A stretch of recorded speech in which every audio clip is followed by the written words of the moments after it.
조 전 장관이 직접 반박한 대목도 준비되어 있는데 함께 보시죠. 제 아들이 발언권을 요청했어요. 당시 카포에이라를 배우러 브라질 무술이죠. 브라질에 간다는 이야기를 들었다고 한다. 아들과 그런 대화 나눈 기억이 없느냐라고 본인이 발언권을 요청하고 직접 증인 이 노모 씨 교수에게 물은 거죠. 그러자 노 사무국장도 이렇게 얘기합니다. 저를 아는 분들과 그런 이야기를 주고받을 수는 있지만 고등학생한테 이야기한 기억은 없다라고 말이죠. 저는 브라질에 가본 적도 없고 카포에이라가 뭔지 몰랐는데 증인을 만난 아들이 처음 가르쳐줘 알았다. 갑자기 나는 카포에이라를 몰랐다 라고 주장합니다. 검찰이 이의 제기합니다. 카포에이라는 증인의 검찰 조서에서도 나오는 단어다. 조 전 장관이 내가 이걸 어떻게 알고 있겠냐라는 전제가 틀렸다라고 반박을 합니다. 손정혜 변호사님, 자, 이 갑자기 논리가 뭐랄까요, 좀 의아한데 뭐랄까요, 조 전 장관이 그러니까 회심의 한 수를 들었어요. 카포에이라 배우러 브라질 갔었죠. 내가 이거 어떻게 알겠냐, 아들한테 들었다. 근데 교수는 아들이랑 얘기한 적이 없다. 이 조서에서 나온다, 검찰 측. 그러자 조 전 장관이 그럼 내가 카포에이라를 어떻게 알겠냐.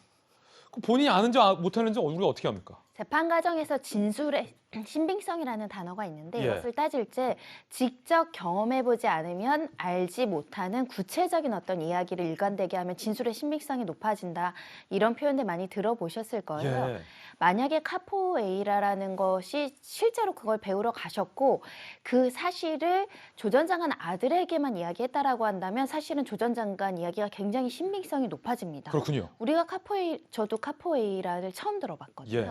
들었으니 기억할 수 있고 직접 경험하거나 직접 듣지 않으면 이야기할 수 없는 거잖아요. 네. 그렇기 때문에 그 당시에 노모 씨의 아들이 만난 것이 맞고 그렇다면 인턴을 했을 가능성이 높아지는 거 아니냐 이런 논리 구조인데 이제 반증으로 이제 검찰이 뭐라고 이야기하냐면 그건 아들하고만 이야기했으면 모르겠는데 이 노모 씨가 주변 사람들에게 이런 얘기를 많이 했다라고 한다면 사실은 이게 널리 알려진 사실이라서 직접 듣지 않아라도 간접적으로 전달받았을 수 있잖아요. 왜냐하면 제 주변에 이런 브라질을 가는 사람이 있다.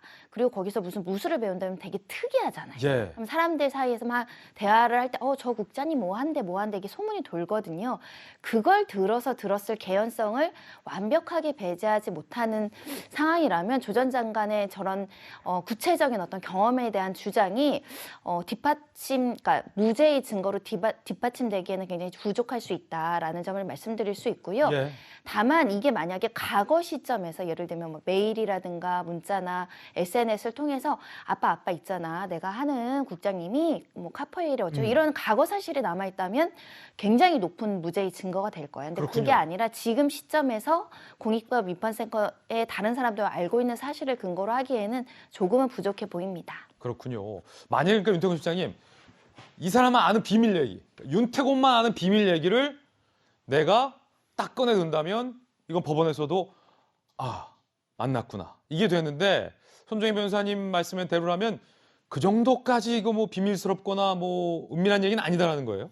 그러니까 지금 조국 전 장관 부인도 그렇고 본인 재판 과정에서 사실은 재판정에서의 공방도 있고 막 장외 공방들이 있지 않습니까? 또 조국 전 장관을 지지하는 이제 분들 유튜브나 일부 언론이나 이런 데서 이제 결정적인 증거가 나왔다라고 해서 하는데 근데 안타까운 게 그게 아까 손 변호사님 잘 설명해 주셨지만은 뭔가 중요하지 않은 것들 예컨대 그때 이제 따님이 세미나에 한번 갔다 안 갔다 네. 가지고 막 공방이 있었지 않습니까? 근데 이제 법원이라든지 이쪽에서는 그게 중요한 게 아니다. 갔든지 안 갔든지 간에 인턴을 했다면은 그 학교에 남아 있든지 본인한테 남아 있든지 뭔가 주고받은 자료, 과제 이런 것들이 남아 있을 건데 전혀 없다 그러고 아들도 전혀 없다 그러고 이 비슷한 게요. 최강욱 의원 그 로펌에서 인턴을 했다고 그 증명서 그것도 재판이 진행 중이지 않습니까? 법원에서 그런 이야기를 했어요. 최강욱 의원한테 뭐 그 당시에 문자나 메일이나 뭐 이런 게 있으면 내놔 보시면은 되게 큰 증거가 되겠다라고 하니까 안타깝게도 없다. 본 사람도 없다. 예. 직원들도. 근데 나는 봤다. 그러니까 이게 좀 이야기가 이게 본인들은 그게 뭐 그렇다고 생각하면은 참 답답하겠지만은 제3자들이 볼 때는 그 받아들이기가 되게 어려운 것들. 물증이 없다. 그러니까 뭐 카포에이라 뭐 세미나에서 한번 봤다 이런 식의 아주 격가지의 것들이니까 저것들이 이제 좀 뭐 법원에서 납득될 수가 있겠느냐. 근데 이제 문제는 조국 전 장관을 지지하는 분들은 저런 부분에 이제 탁 이제 말하자면 꽂혀가지고 계속 주장을 하고 있는 거죠. 그렇군요. 공익인권센터 관련해서 인턴 서류가 3장이 나갔는데 한 장은 딸에게, 그 이후에 2장이 아들에게 나간 겁니다. 한 장은 예정증명서, 또 나머지 한 장은 조 전 장관이 민정수석을 할 당시에 뒤늦게 확인서가 이제 아들에게 나가서 입시에 활용됐다라는 게 검찰의 시각인데, 과연 법원에서 조 전 장관 아들의 이 서울대 인권센터, 그러니까 아버지의 영향력을 이용하여 허위로 작성됐다라는 검찰의 의혹이 유죄 무죄로 인정될지 좀 지켜봐야 할 것 같습니다.